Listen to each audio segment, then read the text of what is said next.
Good morning. Please join me in singing. We'll sing this a few times. You'll get the hang of it.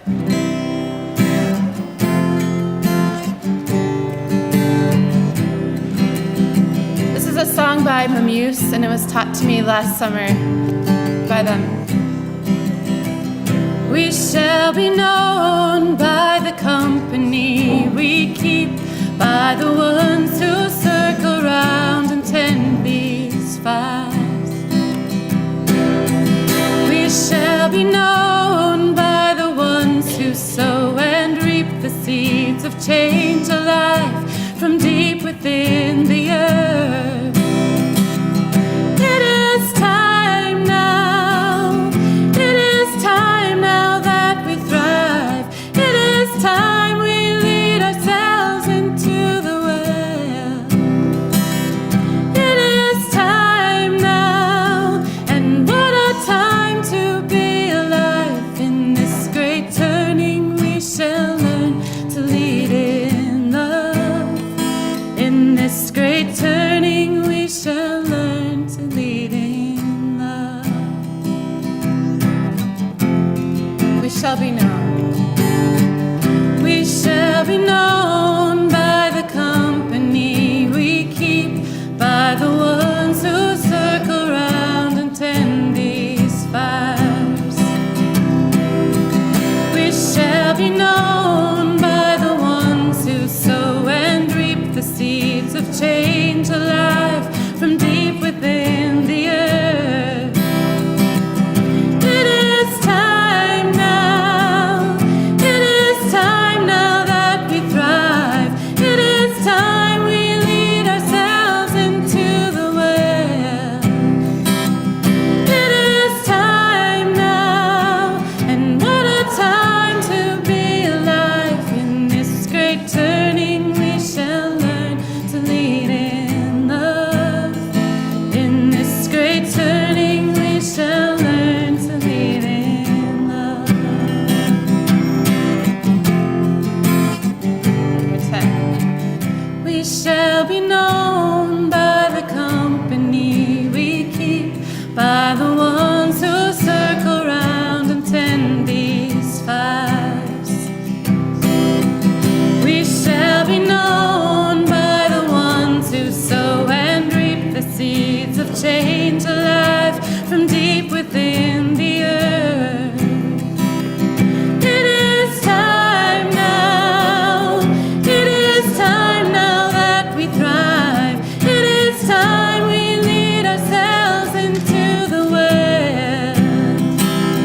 It is time now, and what a time to be alive. In this great turning we shall learn to lead in love.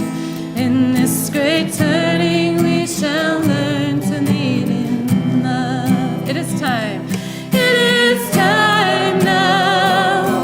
It is time now that we thrive. It is time we lead ourselves into the well. It is time now, and what a time to be alive. In this great turning we shall learn to lead in love. In this great turning we shall learn to lead in love. This great turning. In this great turning we shall learn to lead in love. In this great turning we shall learn to lead in love.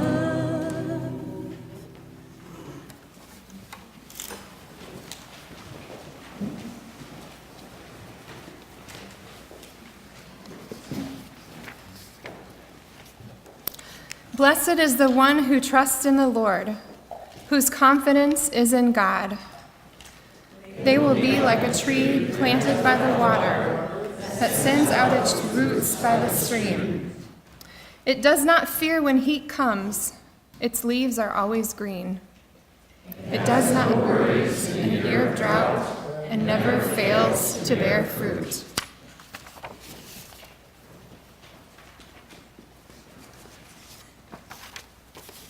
I invite you to join with me in prayer. You can take the risk of not looking at your bulletin or looking at your bulletin.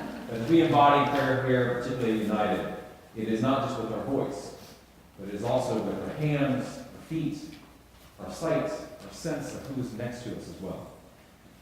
If you please follow after me. Spirit of the living God, fall afresh on us. Spirit of the living God, fall afresh on us. Melt us. Melt us. Mold us. Mold us. Fill us. Fill us. Use us. Use us. Spirit of the living God, fall afresh on us. If you know the tune, we're going to walk the tightrope together. Actually, let's stand and let us pray.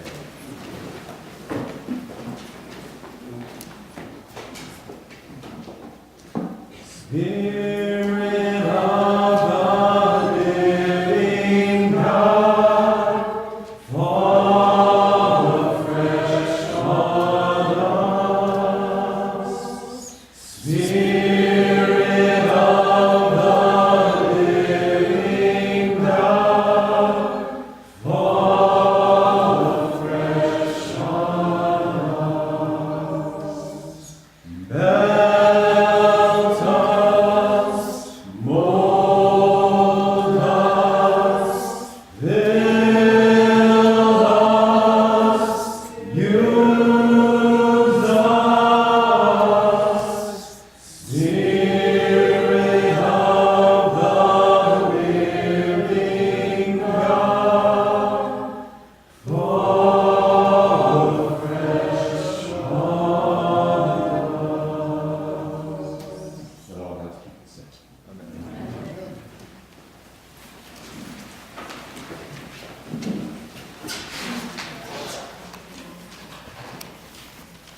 Good morning and welcome. Helping to form and train leaders to serve the church, the community, and society is the only reason that United Theological Seminary exists. We are not a church or a think tank or a social services organization. We are a graduate school with the education of students as our sole area of focus. In that context, the development and provision of our academic and formational programs defines our very reason to be. The faculty of United provide the essence of our offerings. The faculty are those who define our curriculum, our culture, our educational standards, and what it means to be a student and ultimately graduate of our institution. The faculty provide the magnet for engaging prospective students and the attractiveness of the institution for the next generation of faculty. Now, as a standard of higher education, there is academic freedom and a support for free spirits of the academy. But as with any collaboration of creatives, there is a need for a concertmaster to ensure that the collective sound of our slice of the academic activity is on key and in tempo with our world and theological vision. The dean is the concertmaster of an institution like United. The nature and genre of the music determines the qualities most important in the role. For an institution where faculty and staff first sign a statement of faith or creed, the role is largely ensuring that folks color within the lines with pre-approved crayons. But we all know that United sees few lines and often creates its own unique crayons. So the selection of a dean requires a great deal of discernment. First, United's dean must be a well-established and respected academic scholar and educator. Faculty and students must have little doubt of the dean's academic competence. But although essential, scholarship and pedagogical skills are simply the table stakes for this complex role. The dean must lead in an environment where power and authority are the tools of last resort, finding edges of accountability in a field of grays, striving for consensus in a setting that values endless, thoughtful debate, bringing organizational realities to a team that often values the most esoteric of pursuits. First and foremost, the dean must understand the wants, needs, and expectations of students, and blend that with the expectations and requirements of denominations, chaplaincy regulators, and employers who will translate students' education to vocation. Secondly, the dean must be the keeper of the institutional compass that aligns the institutional mission with the academic experiences of students. Then, the dean must have a vision on a multi-year timeline to anticipate the programs and disciplines that will be needed to continue to provide relevant education to students through the coming years. Stylistically, the dean must be a masterful communicator who can be understood by team members who are often recruited and selected specifically for their diverse perceptions of truth, fairness, and effective process. Too flexible, and the dean becomes a doormat for an organization with no rudder. Too rigid, and the dean becomes a complex obstacle that great minds find ways around. I have learned to look beyond the standard questions of the interview process in selecting individuals for leadership roles. Smart, articulate people often interview well, but that too often fails to correlate tightly with job performance. The more important predictive indicators of success are the things that candidates do that reflect their true character and potential. As I looked to identify our next dean, there were at least 3 qualities about Dr. Kyle Roberts that stood out beyond his excellent credentials, rapport with and respect from colleagues, active, non-provocative publishing, and strong classroom student reviews. First, as we talked, he was adamant that as a dean, he would not be willing to stop teaching. He is a committed educator.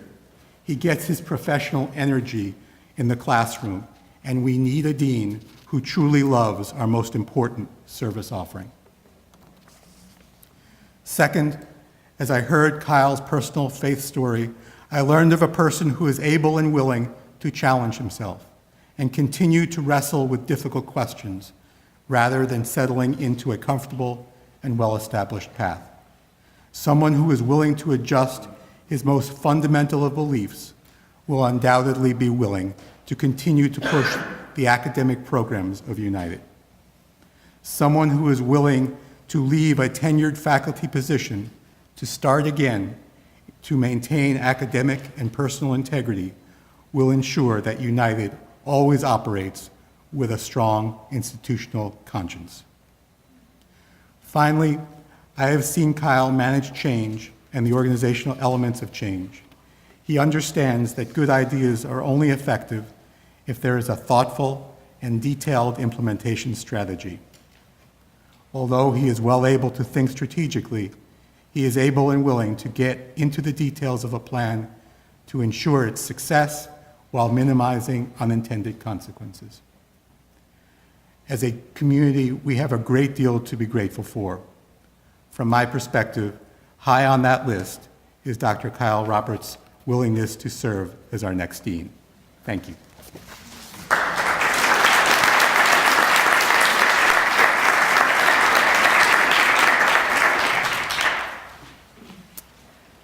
Genesis 8:6-12. At the end of 40 days, Noah opened the window of the ark that he had made and sent out the raven, and it went to and fro until the waters were dried up from the earth. Then he sent out the dove from him to see if the waters had subsided from the face of the ground. But the dove found no place to set its foot, and it returned to him to the ark, for the waters were still on the face of the whole earth. So he put out his hand and took it and brought it into the ark with him. He waited another 7 days, and again he sent out the dove from the ark, and the dove came back to him in the evening, and there in its beak was a freshly plucked olive leaf. So Noah knew that the waters had subsided from the earth. Then he waited another 7 days and sent out the dove, and it did not return to him anymore. Matthew 3:16. And when Jesus had been baptized, just as he came up from the water, suddenly the heavens were opened to him, and he saw the Spirit of God descending like a dove and alighting on him.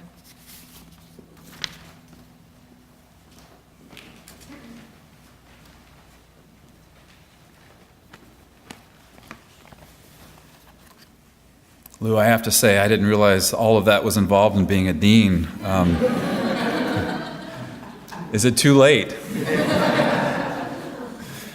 Thank you for that kind introduction. And thank you, John, for putting this beautiful ceremony together and others who have been involved in that. I want to also acknowledge my family and friends who've come to support me today. My wife, Sarah, and our 2 children, Ella and Luke. And they appreciated the coloring metaphor, I think, very much. My dad, Roger Roberts, a semi-retired pastor, who made the trip here from Madison with his wife, Jan. My mother-in-law, Artis Felice, my own pastor, Daniel Harrell, and other good friends from Colonial Church.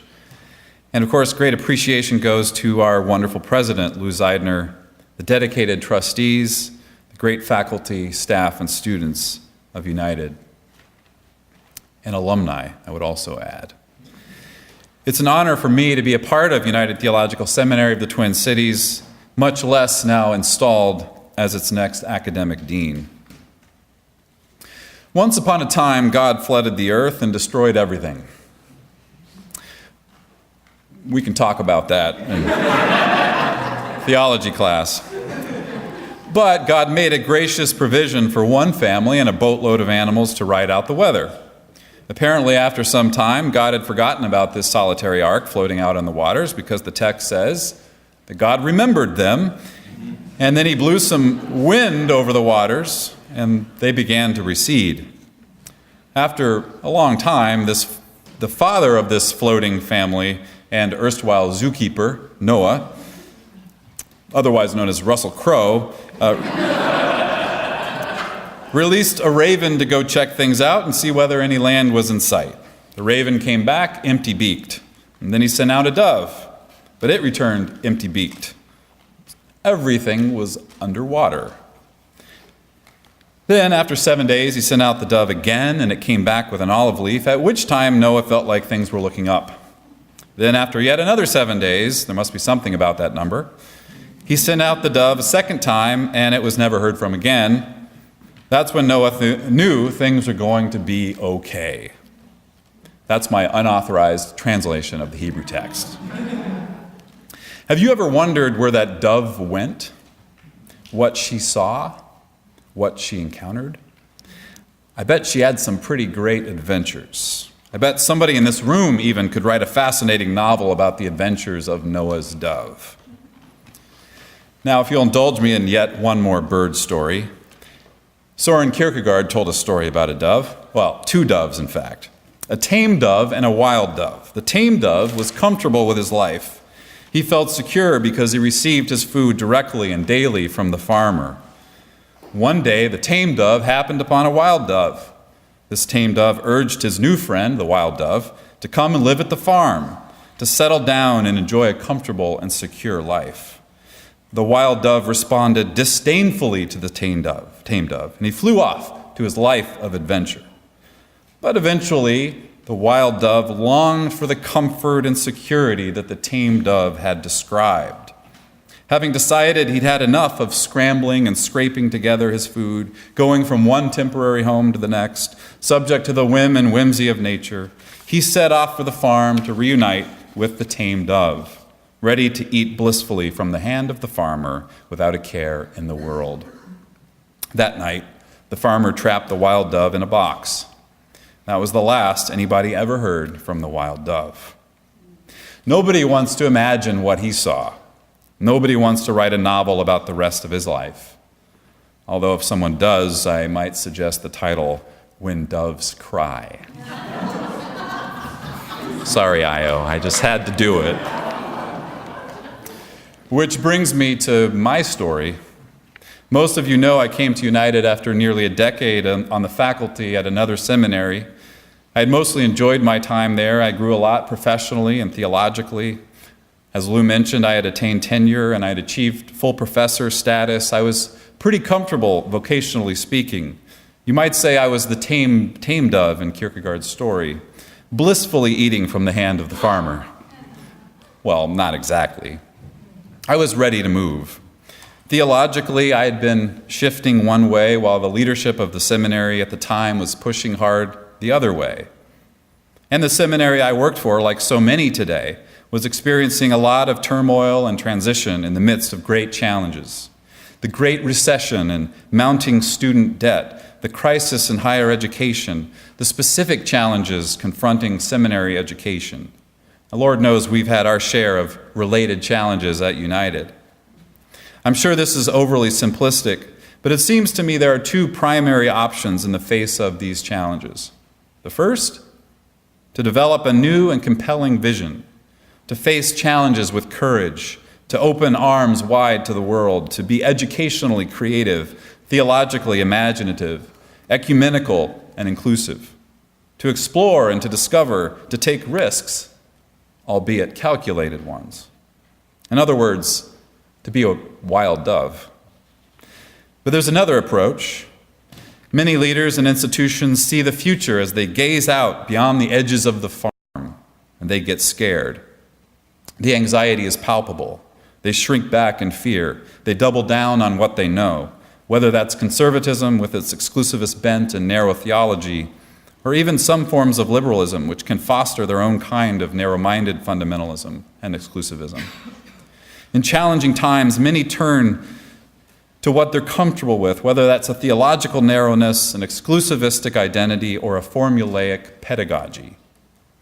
Anxiety has a way of prompting us to double down and retrench, to stay close to the farmer and never venture beyond the fence. But tameness leads to stagnation. That's not a recipe for sustainability, and it's certainly not a strategy for excellence. Many wild doves are in danger of being trapped in boxes of their own making. But I can tell you this, United Theological Seminary of the Twin Cities is not among them. It never has been. Over 4 years ago, I left behind the farm, if you will, and came to this wild seminary and haven't looked back. United is a welcoming, creative, transforming community. We study theology with curiosity, openness, and respect for history. We envision new initiatives and approaches to teaching with creativity and imagination. We engage the arts as an element of ministry and theology. We take on pressing social issues with strategies for transforming lives and institutions. We instill a culture of personal spiritual formation in students. We come alongside them as they prepare to lead and serve in the world. We train students for the unique challenges of interreligious chaplaincy. Interreligious, really.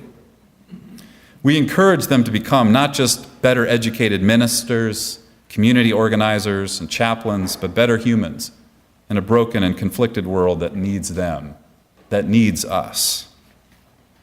For our size, we have a unique, even unparalleled, I would say, configuration of faculty. We have seasoned, veteran, established faculty. We have younger, newer faculty who are energetic and dynamic. We've got Presbyterians, Methodists, UCCers, artists and transformers, social transformers, religious naturalists, feminists and liberation theologians, and even practicing Buddhists. We're a diverse faculty representing varied ethnic backgrounds, genders, sexual identities, and theological persuasions. We even have a post-evangelical who doesn't think the virgin birth was a historical occurrence.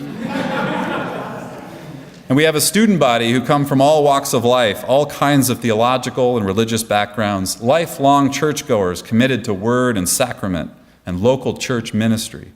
We've got chaplains and chaplains in training preparing to be with people in their darkest and bleakest moments. We've got nuns and we've got duns. Nuns, N-O-N-E-S, although we might have some N-U-N-S's too, I don't know. Who strive to bring more justice and righteousness in the world. We've got poets, pastors, and prophets. Really, we've got it all. United's a wild dove, but we also get things done. We have a new D-Min concentration in interreligious chaplaincy rolling out this fall. We're going to be announcing a brand new, soon-to-be hot off the press, pending faculty approval, hint, hint, Master of Arts in Leadership and Faith Formation for students who want to serve in specialized congregational ministry but who don't need the MDiv to do it. We're offering a course currently on the Quran, and we've got one upcoming on military chaplaincy. We've made all our programs accessible to distance learners while retaining our insistence on the priority of synchronous, real-time education. We're developing and implementing a new assessment process that will involve the faculty and others in continuing programmatic assessment and improvement.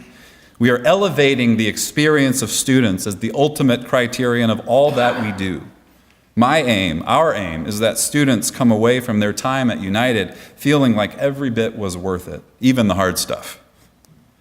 That they were shaped and transformed and cared for as not only our customers, but as our product, in whom we, faculty, administration, and staff, take great pride and joy.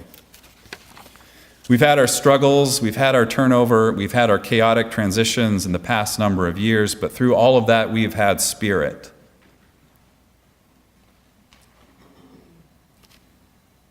We've had life and energy and vibrancy, and we've never been driven by fear and anxiety. That inspires me. We've been motivated by courage, and we've faced an uncertain future with hope and creativity, openness, inclusiveness. With arms of love open wide to the world, strategically and carefully considering the next compelling opportunity. I came into this role as dean unexpectedly. It wasn't in my 10-year plan. It wasn't even in my 4-year plan. It was in Lou's plan, apparently. But I'm excited to take it on, and I've never been more energized by my vocation, by my work, and more inspired by the people I work with and the students that I teach and learn with.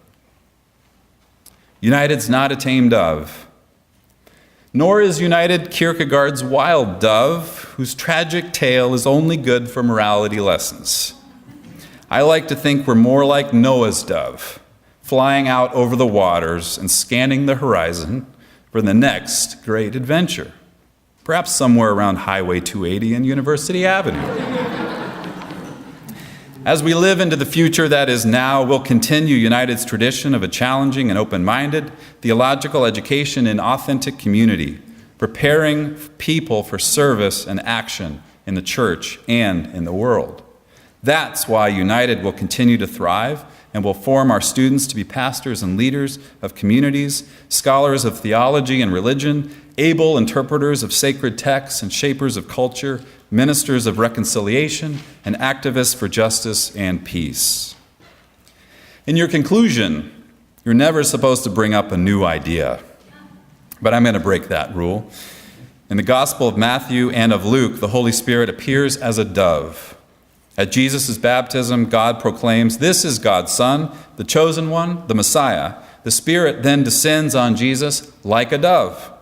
Notice, it doesn't say that the Spirit is a dove or was a dove, but I can't help but see the connection when I think of Noah's dove flying out over those waters looking for land and then finding it, finding new life bursting through waters. The Spirit of God accompanies wild doves, not tame ones. Where the Spirit is, there is love and courage, not fear and retrenchment. Where the Spirit is, there's a spirit of adventure. She accompanies and empowers those who go out in the world with boldness and creativity and imagination, with an expectation that great things will happen, that transformation is just around the corner, that new life is coming. Indeed, it's already here.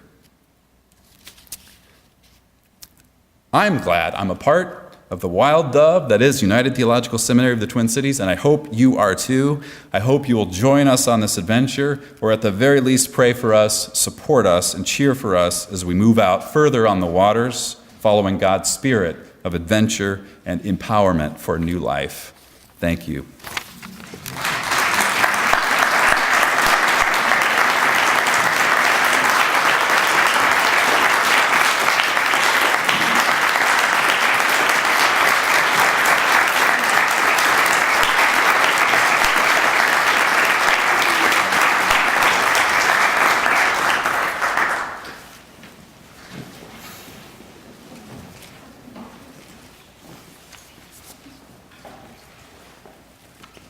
Kyle, you have been duly called to be Vice President of Academic Affairs and Dean of the Seminary. Do you promise to fulfill the responsibilities of your office faithfully and to bring your gifts of knowledge, wisdom, and collegiality to its exercise? I will with God's help. Members of the seminary community, do you promise to receive the leadership of Kyle gladly and to support him with collegial affection and vigorous intellectual endeavor? We do, relying on the wisdom and traditions that have brought us here. By the authority vested in me by the Board of Trustees, I declare that Dr. Kyle Roberts is duly installed Vice President of Academic Affairs and Dean at United Theological Seminary of the Twin Cities. May this covenant made here today be full and our relationships deepened in the journey we take together. Let us walk this path together. As we come together, this last rite is an ancient one, where we confer and we ask for the Spirit not to be upon Kyle in this newly appointed position, simply from on high, but to be surrounded as these wild doves will be upon you. Not like the birds, that was a bad image. But you will know in terms of how wild this is, in terms of where the Spirit comes from, that you do not know where it comes. But when it catches you, you are here. Kyle, I ask if you can come forward as we do laying on of hands. And I'm going to ask for your family first to come forward and surround him. And to place a hand on him somewhere. And come on from either side.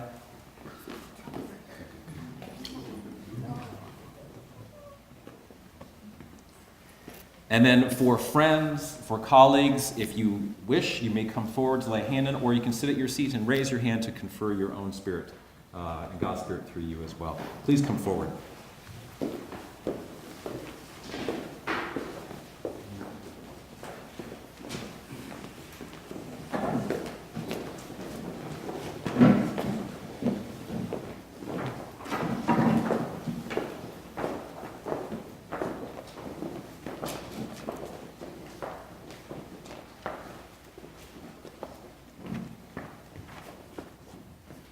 Let us pray. Loving and faithful God, it has been a journey. It has been a long one, and our wings may be tired. We may be exhausted. We may have not seen dry land for miles, for hours, for days. And yet you still call us into this wilderness. Whether it be watered, whether it be dry, you call us into this wilderness. Where will that sprig of life be, the green growing edge? Where will it appear? You tell us, God, over and over again, and you affirm for us, even in the midst of our journey in tiredness, I know the plans I have for you, plans for good and not for harm, plans for a future with hope.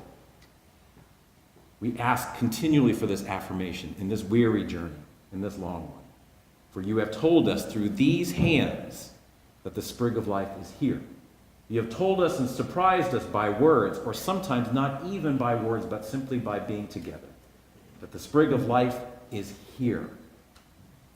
We ask for your Spirit to be upon Kyle as he becomes and walks into and becomes and his being into this new position. Not to be greatest of all of us, but to be least, as your servant has told us, to serve, to empower, to equip, to lead in a way that this green life flows through him, that he is offering this to us as well. God, we ask in this place of journey that your Spirit be upon us, that we take this in light of all that is happening now, and the unpredictable future that is here, and the excitement, and the bewilderment, and the confusion, even the hurt and the pain, that what it means to be community, to be guided by you, to be gathered in love, is one that casts out all fear. For we know that you are here, and we ask for your presence to abide in his leadership, in every life that he touches, in every connection and relationship that thrives from this green spring. We ask for these wild doves to flap their wings together, to be a flock, to walk and lead and fly into this new future.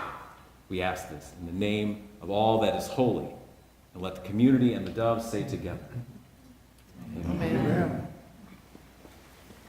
Please congratulate Eerdmans.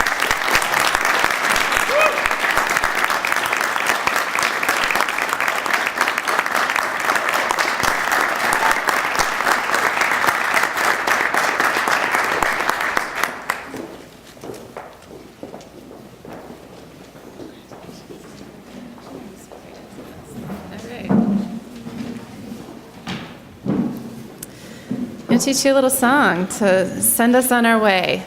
I've changed it a little bit. I took some liberty to change the words. So you'll notice they're kind of just tailored for today. You gotta put one foot in front of the other and lead with love. Try it. You gotta put one foot in front of the other and lead with love. Listen. Put one foot in front of the other and lead with love. Put one foot in front of the other and lead with love. Let's together. You gotta put one foot in front of the other and lead with love. Put one foot in front of the other and lead with, a little faster. You gotta put one foot in front of the other and lead with love. Put one foot in front of the other and lead with love. Echo me. There's so much hope. There's so much hope. We're not alone. We're not alone. In times of change. In times of change. Keep moving on. Keep moving on. You gotta put one foot in front of the other and lead with love. Put one foot in front of the other and lead. Why don't you all stand up? You gotta put one foot in front of the other and lead with love. Put one foot in front of the other and lead with love. Lift up your eyes. Lift up your eyes. Don't you despair. Don't you despair. Look up ahead. Look up ahead. The path is there. The path is there. You gotta put one foot in front of the other and lead with love. Put one foot in front of the other and lead with love.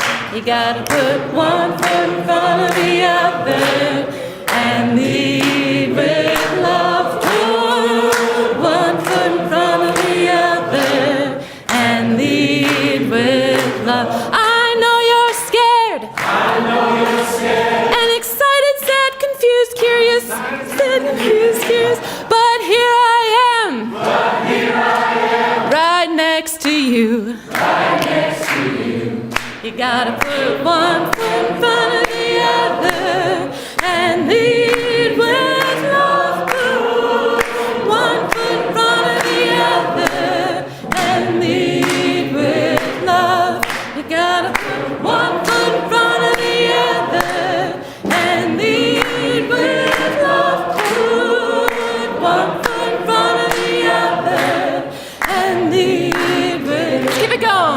You gotta put one foot in front of the other.